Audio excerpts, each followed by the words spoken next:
কেমন আছেন? আজকে আমার কাছে দেখেন পুরা এক ডিব্বা 5 টাকার কয়েন।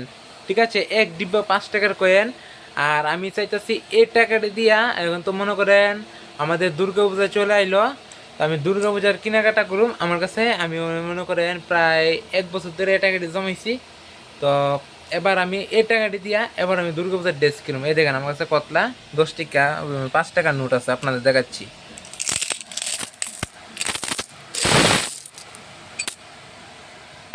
তো দেখেন আমি এটি ডাইলে লাইলাম। এবার আপনাদের সাথে গণবয়ন আমার কতলা বাস্তিকে আছে। এই দেন 1 2 3 4 5 6 7 8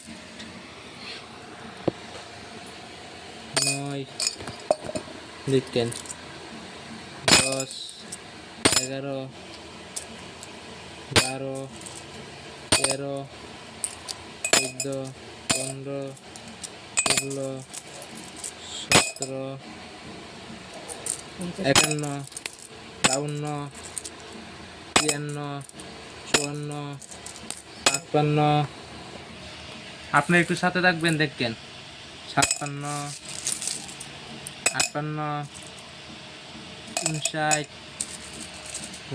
60 61 62 63 64।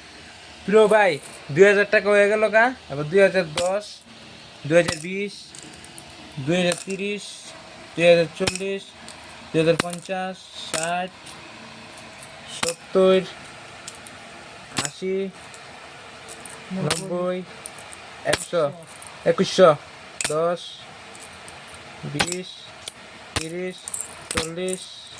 আর এখানে একটা খুচরা টাকা আছে, প্রায় 10টা, মনে করো 2150 টাকা আছে। তো আমার প্রিয় বন্ধুরা, আমি কি 2110 টাকা দিয়ে পূজার মার্কেটিং করতে পারব না? আপনারা একটু কমেন্ট বক্সে জানাবেন। আর আমার জন্য আপনাদের একটু ভালোবাসা ও দোয়া দিবেন, যেমন আমি পূজাটা সুন্দর করে কাটাতে পারি। আর আপনাদের বলছি, আর বেশি দিন নাই, আমাদের বাঙালি শারদীয় দুর্গা উৎসব চলে আইলো। তো সবাইকে জানাচ্ছি শারদীয় দুর্গা উৎসবের শুভেচ্ছা ও অভিনন্দন। টাটা।